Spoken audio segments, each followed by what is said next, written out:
Mavi descobre que seu irmão está vivo e se entrega à polícia para libertá-lo. Mas a verdadeira bomba vem quando ele revela que Rudá é filho de Mércia. O reencontro de mãe e filho vira um choque de verdades que ninguém estava preparado para ouvir. Mavi anda de um lado para o outro, o coração martelando no peito. A cabeça gira, as palavras ecoam como um trovão nos ouvidos. Rudá é seu irmão! A frase pesa como uma âncora. Ele sente o ar faltar, como se o mundo tivesse decidido brincar com sua sanidade.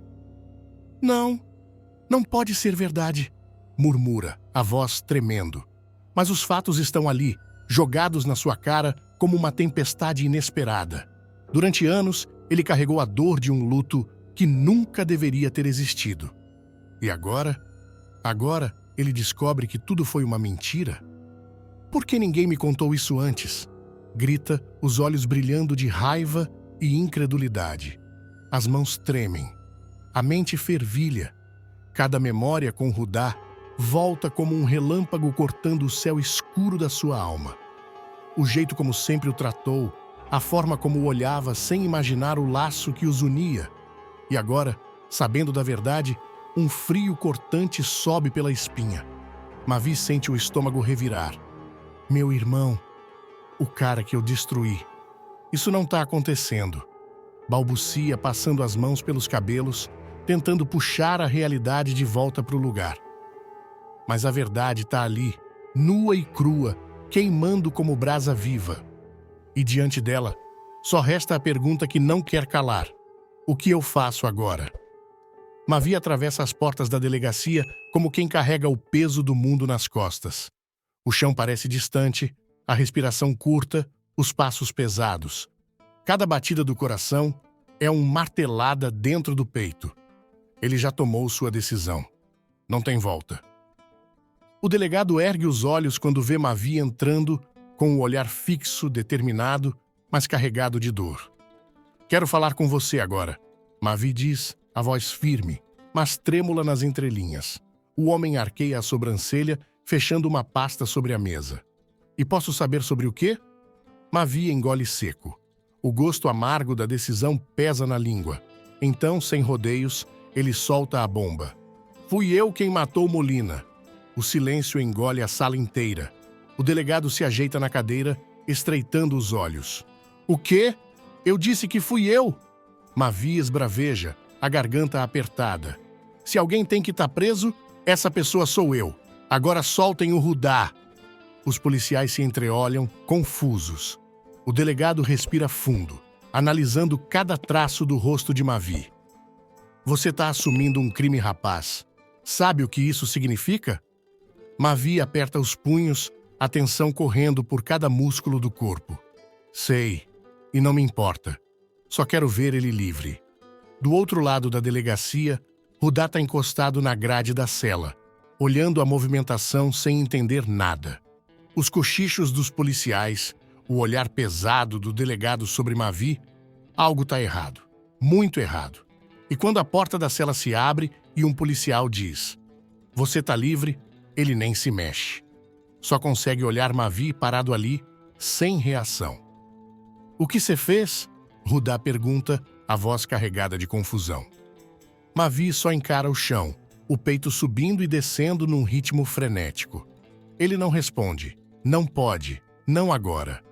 Porque, enquanto Rudá caminha para a liberdade, ele sente o peso do mundo desabando sobre suas costas. Rudá sai da delegacia com passos lentos, como se a liberdade pesasse mais do que as correntes que o seguravam ali dentro. O sol bate no rosto dele, mas não traz alívio. A brisa toca sua pele, mas não leva embora a confusão. Nada faz sentido. Ele vira o rosto buscando Mavi, mas tudo o que vê é a sombra dele sendo levada por 2 policiais para o fundo do corredor. "Mavi!" Rudá chama, a voz rouca, carregada de urgência. "O que você fez?" Mavi para por um segundo, mas não olha para trás. Só solta um riso seco, um riso que mais parece um soco no estômago. "Vai embora, Rudá." A voz dele vem baixa, cortante. Aproveita a liberdade que eu não posso ter. Rudá avança um passo, mas um dos policiais já empurra Mavi para dentro de uma sala. A porta se fecha com um clique forte, como um ponto final numa frase que ele nem começou a entender. O peito de Rudá sobe e desce num ritmo descompassado. Tudo o que aconteceu nas últimas horas gira na cabeça dele como um furacão. Primeiro, ele descobre que Mavi é seu irmão. Agora, Mavi se entrega no lugar dele. Ele passa a mão pelos cabelos, tentando organizar os pensamentos. Mas tudo que consegue sentir é aquela maldita pergunta martelando sem parar. Por quê? Do outro lado da cidade, Luma atravessa a porta da casa de Mércia como um vendaval. Mércia, você não vai acreditar no que aconteceu. Mércia ergue os olhos, estranhando a agitação da menina. O que foi agora? Mavi. Ele se entregou para a polícia. Mércia sente o estômago despencar. Como é que é? Luma tenta recuperar o fôlego, as palavras saindo AOS tropeços. Eles soltaram o Rudá, mas o Mavi, ele disse que ia assumir tudo e se entregou. Mércia segura o braço de Luma, apertando com força. Mas que loucura é essa agora? O coração dela dispara, a respiração engasga. Isso não pode estar acontecendo. Não pode. Eu não sei, ele estava estranho, chorou muito, mas não me disse nada. Luma continua, ainda atordoada. Só falou que ia se entregar. Mércia fecha os olhos por um instante, tentando acalmar a tempestade dentro de si. Mas quando os abre, já sabe o que tem que fazer. Eu vou falar com o delegado. Eu preciso saber por que meu filho fez essa loucura. Mércia entra na delegacia com passos firmes, mas o coração tá um verdadeiro caos. A cabeça fervilha, cheia de perguntas que ela nem sabe como começar a fazer. O peito aperta numa angústia sufocante. O que Mavi tá fazendo ali? Por quê? O delegado levanta o olhar quando ela se aproxima. Quero ver meu filho. Agora! Ele solta um suspiro cansado, mexendo nos papéis sobre a mesa. A senhora sabe que tem horário de visita, né? Eu não tô pedindo um favor. Mércia dispara, a voz carregada de desespero. Eu preciso falar com ele. O delegado encara a mulher por um instante, depois faz um gesto impaciente. Tá bom, mas não se acostuma. Vou abrir uma exceção. Mércia não espera a segunda ordem. Ela segue pelos corredores estreitos da delegacia até parar diante da cela. E lá está ele, Mavi. Sentado num canto, as mãos entrelaçadas, o olhar perdido num ponto qualquer. Ele parece destruído. Mavi! A voz dela sai quase num grito. Ele levanta a cabeça devagar, os olhos carregados de uma dor crua. Quando vê Mércia ali, algo dentro dele se acende, mas não é alívio, é ódio. O que você está fazendo aqui? Ele cospe as palavras, se afastando da grade. Mércia aperta os dedos contra o metal frio. Meu filho, você não pode ficar preso. Você tá maluco?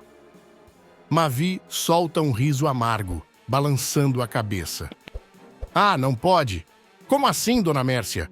Até ontem o seu filho estava aqui preso. Mércia franze a testa confusa. O que você tá falando, menino? Mavi se levanta de um pulo, os olhos queimando. Tô falando de Rudá, o seu filho que não morreu, o meu irmão. O impacto das palavras bate forte em Mércia. O rosto dela empalidece, as pernas perdem a força. O quê? Mavi avança até a grade apertando os punhos.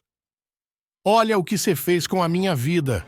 A voz dele falha no final, tomada por um nó na garganta. Você tem ideia do que fez com seu próprio filho? Mércia cambaleia um passo para trás, a mente girando. Isso não pode ser verdade. Mas o olhar de Mavi não deixa espaço para dúvidas. O chão parece desabar sob seus pés. Ela sente um desespero sufocante tomar conta do peito. Eu preciso tirar essa história a limpo, murmura, mais para si mesma do que para ele. Mavi se vira de costas, a respiração pesada. Procura o Naum. Vai embora. Eu odeio você. A frase atinge Mércia como uma faca. As lágrimas escorrem sem controle, mas ela não tem escolha. Ela precisa encontrar Nahum. Ele é a única pessoa que pode confirmar essa verdade devastadora. Mércia sai da delegacia sem rumo, o coração martelando no peito. As palavras de Mavi não param de ecoar na cabeça dela. Seu filho está vivo. Hudá é seu filho. Você quase fez seu próprio filho morrer. As pernas tremem, mas ela se esforça para continuar. Tem uma única pessoa que pode esclarecer essa história. Não! Ela chega na casa dele sem nem perceber o caminho. A mão bate forte na porta, sem paciência, sem hesitação. Não! Abre essa porta agora! Por alguns segundos, nada. Depois, passos lentos. A porta se abre e ele surge. O rosto cansado, o olhar pesado. Mércia, o que você está fazendo aqui? Ela invade a casa sem pedir permissão. O peito subindo e descendo numa respiração descompassada. Eu quero a verdade, agora! Nahum fecha a porta atrás de si, suspirando, como se já soubesse exatamente o que está por vir. Que verdade, Mércia?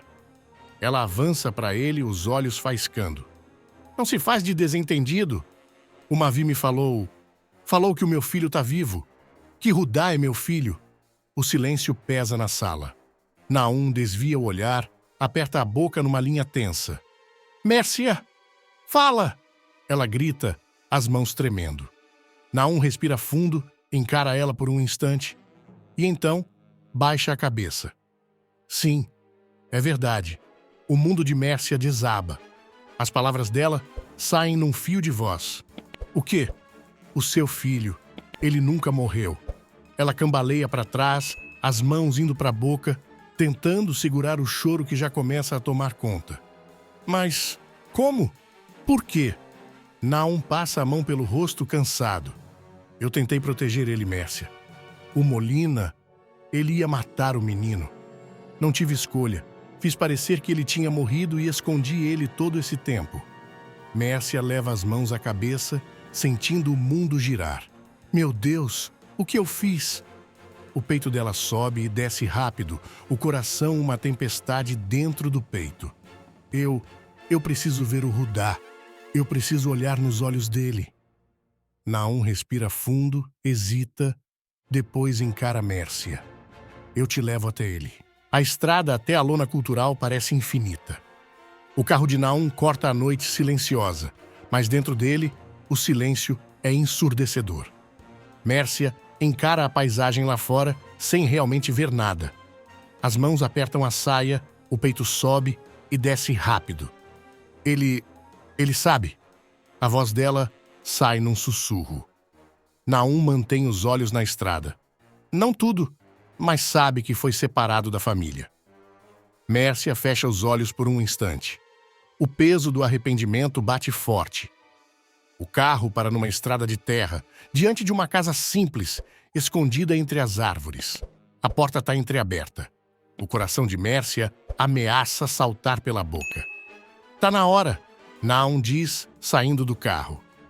Mércia segue os passos dele, as pernas parecendo feitas de chumbo. Quando entra na casa, vê um rapaz de costas, mexendo num pequeno rádio.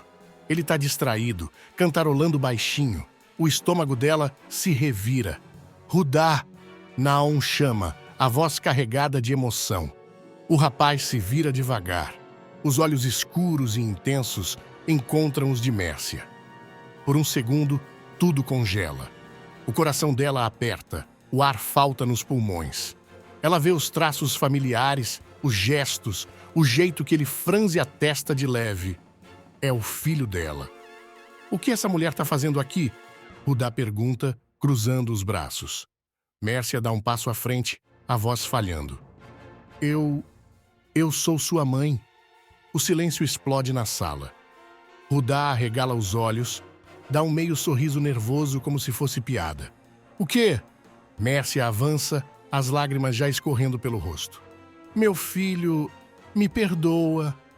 Hudá se afasta um passo, confuso, o peito subindo e descendo. Eu não tenho mãe. Minha mãe morreu. Mércia sente um nó na garganta. Não! Eu achei que você tinha morrido, Rudá. Mas eu fui enganada. Eu juro que nunca teria te abandonado se soubesse. Ele aperta os punhos, os olhos marejados. E agora? Agora você aparece e quer que eu te aceite de braços abertos? Mércia dá mais um passo, desesperada. Eu só quero te conhecer.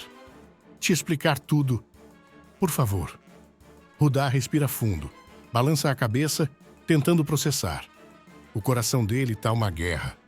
Ele não sabe no que acreditar, mas algo dentro dele grita que precisa ouvir. Fala, ele sussurra. Me conta tudo. Tomás descobre que não é neto biológico de Berta. Revoltado, ele exige ser retirado do testamento. Mas não para por aí. Ele também quer que Isis, sua própria mãe, perca tudo. Enquanto Berta corre para mudar a herança, um inimigo silencioso observa, pronto para dar o bote. Tomás rompe com o passado. O silêncio na sala pesa como chumbo. Tomás encara o papel em suas mãos, os olhos percorrendo cada linha do teste de paternidade que destrói tudo o que ele acreditava. O sangue corre quente, a mente fervilha. Não é possível. A vida toda ele ouviu que era neto de Berta, que fazia parte daquela família. Mas agora, tudo desmorona. Ele ergue o olhar, fixando Isis com um misto de incredulidade e revolta. A mãe, sentada à sua frente, mantém as mãos entrelaçadas, como se tentasse se segurar numa realidade que escapa por entre os dedos. Você mentiu para mim esse tempo todo? A voz dele sai cortante, carregada de mágoa. Isis respira fundo e evita encará-lo. Eu fiz o que achei melhor, Tomás. Melhor para quem? Para você? Porque para mim, ele solta uma risada amarga, passando a mão pelos cabelos. Eu vivi uma mentira. Berta, sentada numa poltrona próxima, observa a cena sem esconder a perplexidade. Berta confia na palavra da nora, que diz que Tomás é fruto de um episódio trágico, algo que jamais deveria ser questionado. Mas agora vê tudo ruir diante de seus olhos. Tomás se levanta de supetão, o papel tremendo em suas mãos. Eu não quero essa herança. Nunca mais aceito um centavo desse dinheiro. Isis arregala os olhos. Antes de continuar, clique no botão de gostei e me conte. O que você acha da atitude de Tomás? Tomás, você tá falando besteira. Não é assim que se resolve as coisas. Resolver? Como é que eu resolvo, mãe? Fingindo que nada aconteceu? Aceitando dinheiro que não é meu por direito? Berta, até então calada, se mexe desconfortável na poltrona. Meu filho, você é da minha família, independentemente de sangue. Ele nega com a cabeça, a expressão firme. Não sou. E você vai fazer um favor para mim, vó. Me tira do testamento. Aliás, tira a minha mãe também. A frase cai como uma bomba na sala. Isis fica sem ar, como se tivesse levado um golpe. O quê? Isso mesmo. Se eu não sou neto de verdade, ela também não deveria ter direito a nada. Berta leva a mão ao peito, surpresa com a exigência. O coração dispara e uma sensação estranha se espalha por seu corpo. Meu Deus, Tomás, você tá falando sério? Ele a encara, decidido. Mais sério do que nunca. O silêncio se instala novamente, mas agora não há peso. Apenas o eco de uma decisão que muda tudo. Berta sente um arrepio percorrer sua espinha. Algo dentro dela diz que precisa agir rápido. Berta encara Tomás, ainda tentando processar o que acabou de ouvir. O neto, ou melhor, o rapaz que ela sempre acreditou ser seu neto, exige ser retirado do testamento. Mas o que a atordoa de verdade é um pedido inesperado. Ele quer que Isis também fique sem nada. O ar na sala pesa. Isis se levanta num rompante, os olhos brilhando de indignação. Você perdeu o juízo, Tomás? Isso aqui não é um jogo. Ele cruza os braços, irredutível. E desde quando a minha vida foi um jogo, mãe? Eu cresci achando que era filho do Henrique.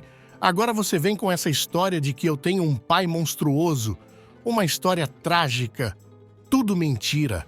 Berta respira fundo, tentando organizar os pensamentos. A lembrança de quando Isis apareceu grávida, com os olhos inchados de choro, invade sua mente. Na época, não houve questionamentos. Ela acolheu a nora e o bebê sem hesitar, acreditando na dor daquela jovem assustada. Agora, décadas depois, sente o chão se abrir. E se tivesse sido enganada esse tempo todo? Ela fixa o olhar em Isis, a voz mais baixa, porém cortante. Me diz, Isis, sobre o que mais você mentiu para mim? A loira se enrijece, mas não responde de imediato. Tomás a observa com uma mistura de mágoa e expectativa. Berta massageia as têmporas, sentindo a cabeça latejar. Por mais que ainda ame Tomás como um neto, a ideia dele abrir mão de tudo por conta dessa verdade recém-descoberta a angústia. O que fazer agora? Então, como se um estalo lhe atravessasse a mente, ela toma uma decisão. Vou chamar um tabelião. Agora mesmo. Isis arregala os olhos. O quê? Se Tomás não quer nada, vou fazer uns ajustes no meu testamento. Ela se levanta, pega o telefone e começa a discar. Algo dentro dela diz que precisa agir rápido. Mas no fundo, bem no fundo, uma sombra de dúvida se instala.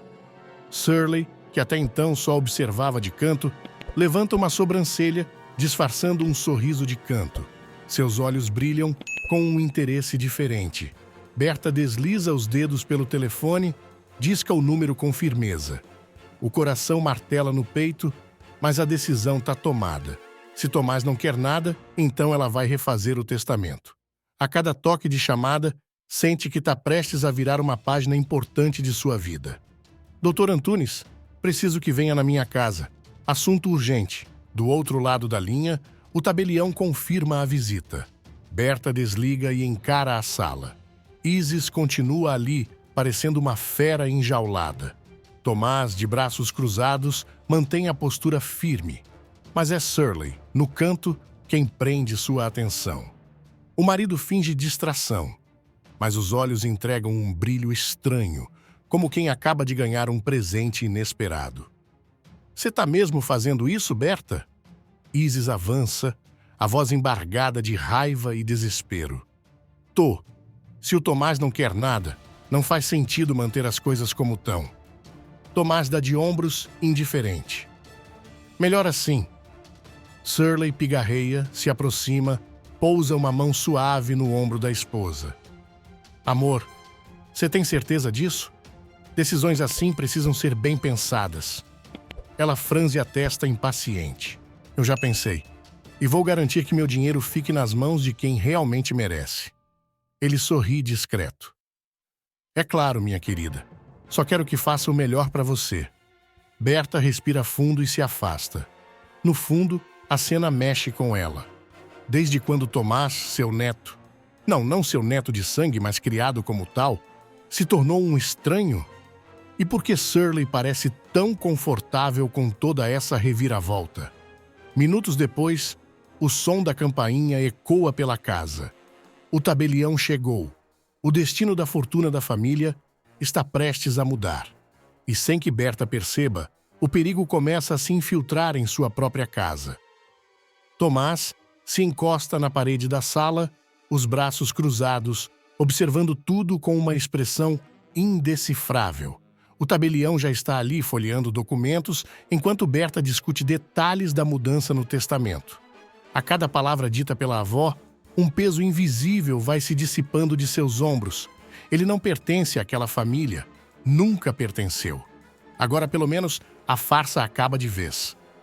Isis, sentada no sofá, não para de encará-lo, os olhos marejados de revolta. Você não pode estar falando sério, Tomás? Ele solta um riso seco, sem humor. Eu já falei. Não quero essa herança. E muito menos quero ver você metida nisso também. Ela aperta os punhos, como se segurasse a vontade de avançar nele. Você acha que está sendo nobre? Isso aqui não é só sobre dinheiro. Ah, não? Ele inclina a cabeça, encarando a mãe com frieza. Então me explica... O que é, hein? Uma forma de comprar um pouco de paz, de compensar os anos de mentira. Berta ergue a mão, pedindo silêncio. Chega, já está decidido. O tabelião ajeita os óculos, começa a preencher os papéis. A caneta desliza sobre o papel, rabiscando de forma definitiva o que parecia impensável até poucas horas atrás. Do outro lado da sala, Shirley observa tudo em silêncio. O homem mantém a expressão neutra, mas no fundo dos olhos, algo brilha. Um cálculo silencioso, uma satisfação bem disfarçada. Ele dá um gole no uísque, o gelo tilintando contra o copo. Você está fazendo o que acha certo, meu filho? Berta pergunta, sem conseguir esconder a dor na voz. Tomás não hesita. Pela primeira vez na vida avó. Ele mantém o olhar fixo nos papéis, ignorando o nó, apertando sua garganta. Mas algo dentro dele avisa. Essa decisão não vai acabar aqui. Daniel vê Michelle nos braços de Cristiano e no silêncio algo se quebra dentro dele. Sem palavras, ele se vira, mas ao passar pela porta, seus olhos caem sobre um bilhete. Um segredo de Michelle que muda tudo. Daniel anda em círculos pela casa com as mãos nos bolsos e a expressão carregada. O tempo parece ter perdido a noção dentro daquela casa que antes era seu refúgio. Agora, cada passo ecoa como um lembrete cruel do que ele nunca poderá ter. Do outro lado, Michelle tenta se convencer de que aquilo é certo. Cristiano a segura pela cintura, os olhos brilhando de expectativa. Amor, a gente esperou tanto por isso, sussurra ele, deslizando os dedos pelo rosto dela. Michelle respira fundo, desviando o olhar. O peso da culpa se instala como um nó apertado na garganta. Daniel aperta os punhos, imóvel diante da porta. O silêncio é pior do que qualquer barulho. Ele imagina. E imaginar dói mais. Ele sabe que Cristiano não enxerga nada além da felicidade de estar com Michelle de novo. Mas e ela? O que sente? A dúvida o corrói, o peito aperta, mas ele não se move. Fica ali, como um fantasma preso entre o que foi e o que nunca será. Lá dentro, Michelle fecha os olhos quando Cristiano a beija. O toque dele deveria trazê-la de volta, relembrá-la de tudo que viveram, mas algo não se encaixa. A imagem de Daniel vem à mente como uma sombra proibida. Cris, ela tenta dizer algo, mas o noivo não percebe. Ele sorri, envolvido pela ilusão de que tudo está exatamente como deveria ser. Do lado de fora, Daniel engole em seco. O coração bate forte, um tambor incessante no peito. Ele deveria sair dali. Deveria se afastar. Mas seus pés parecem fincados no chão. E então, como um golpe seco, vem o som. Baixo, quase imperceptível, mas suficiente para destruir o pouco que restava de sua sanidade. Ele fecha os olhos, prende a respiração. E naquele instante, percebe que está condenado a assistir tudo de longe, a sofrer em silêncio. Daniel não dorme, nem tenta. Ele se mantém ali, sentado no sofá, a cabeça baixa, os cotovelos apoiados nos joelhos. O silêncio da casa é ensurdecedor, mas dentro dele há um caos que não para. Os olhos fixos no chão, como se evitar olhar ao redor, fosse suficiente para não lembrar do que aconteceu algumas horas atrás. Mas lembrar não é escolha. Michelle atravessa o corredor devagar, os passos leves, quase hesitantes. Ela vê Daniel ali imóvel, e o coração aperta. Ele parece distante, perdido num abismo que ninguém mais pode alcançar. E ela sabe. Sabe que ele escutou, que ele sentiu cada segundo do que aconteceu naquele quarto como uma faca entrando no peito. Você não foi dormir? A voz dela quebra o silêncio, baixa e carregada de culpa. Daniel ergue o olhar devagar, mas não responde. Só observa. E isso dói mais do que qualquer palavra. Michelle desvia o olhar, a respiração curta. Ela quer dizer algo, mas o quê? Desculpa? Seria ridículo. Não há desculpa para isso. Não há justificativa que apague o que ela viu nos olhos dele naquela noite. Cristiano surge atrás dela, ajeitando a camisa, sem notar a tensão no ar. Ele sorri despreocupado. Bom dia. Dormiu aí, cara? Tá precisando de uma cama melhor, hein? Daniel solta uma risada seca e sem humor. Tô bem. Michelle sente o rosto esquentar. A presença de Cristiano torna tudo ainda mais sufocante. Ela quer desaparecer, quer fugir dali.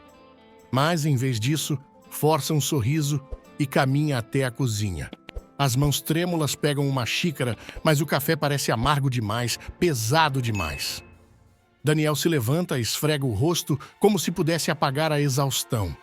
Vou sair um pouco, diz com a voz rouca. Michelle aperta os lábios.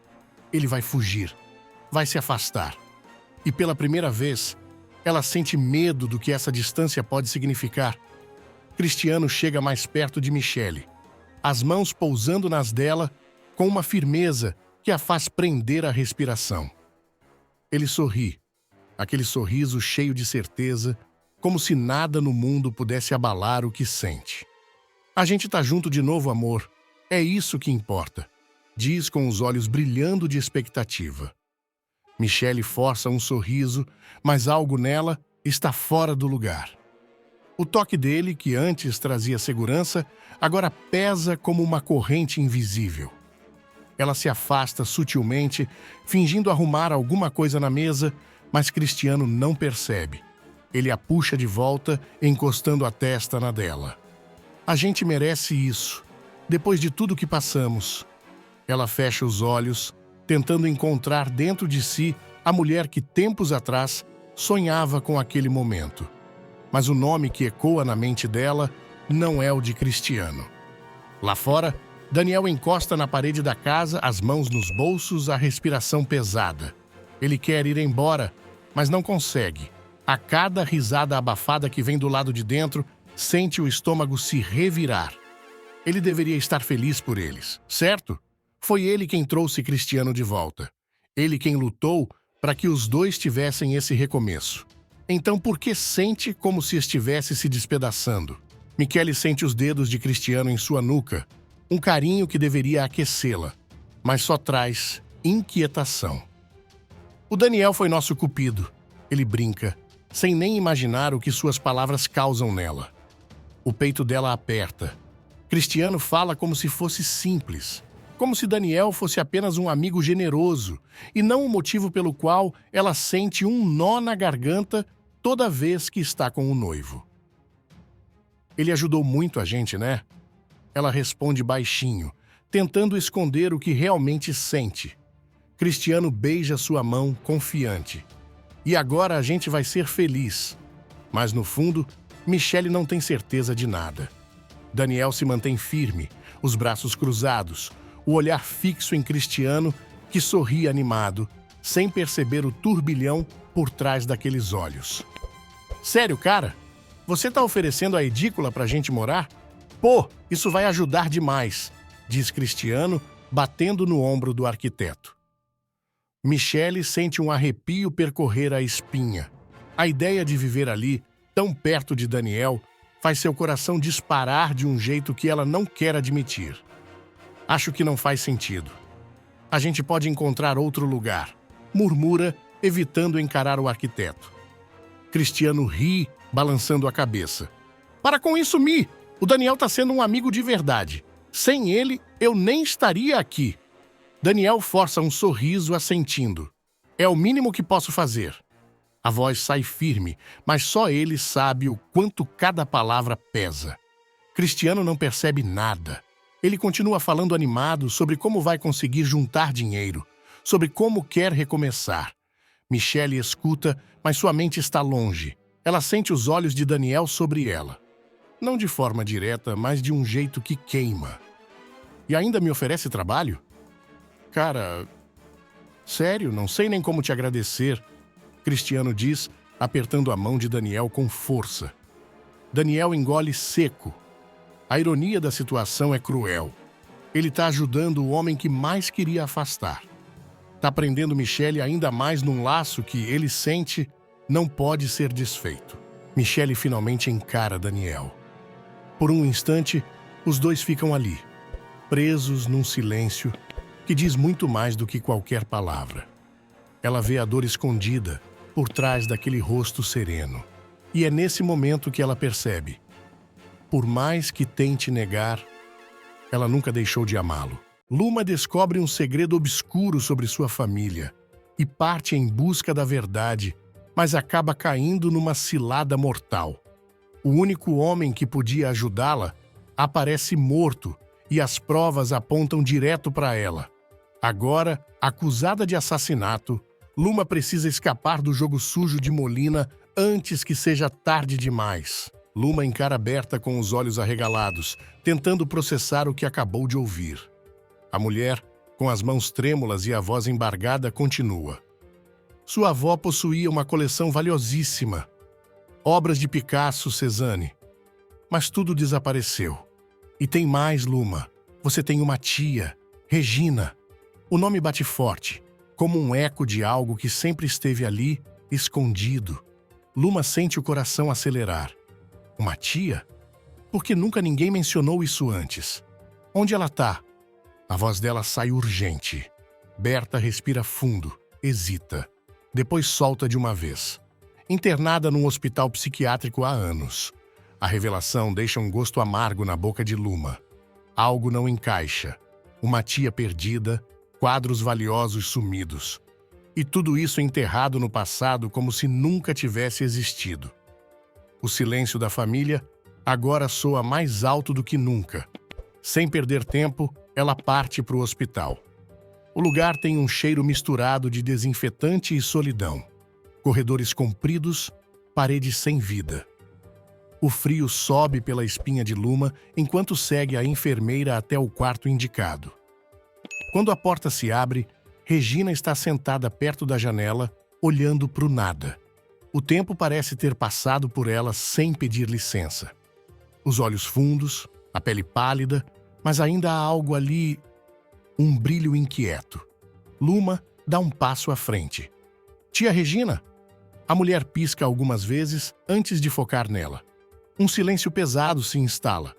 E então, sem aviso, Regina avança, agarrando o braço de Luma com força. Foi ele!